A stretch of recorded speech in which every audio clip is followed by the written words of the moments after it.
যুদ্ধতে প্রথম অংশগ্রহণ করব।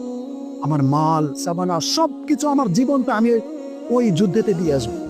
আমি যদি ওই যুদ্ধতে যদি মারা যাই, তাহলে আমি শহীদ, শহীদের মধ্যে প্রধান শহীদ আমি হব।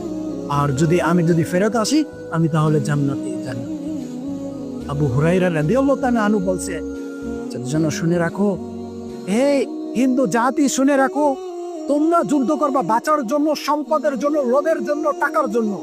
আর আমরা যুদ্ধ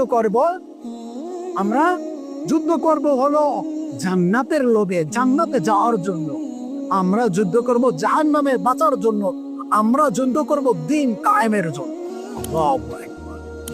তার জন্য আমাদের জয় হবে ইনশাআল্লাহ। তার জন্য খবরদার, খবরদার, হুঁশিয়ার থাকো, হুঁশিয়ার থাকো।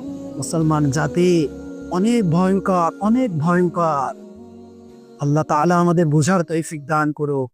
আল্লাহ তাআলা আমাদের সঠিক পথে চলার তৌফিক দান করুক। আমিন।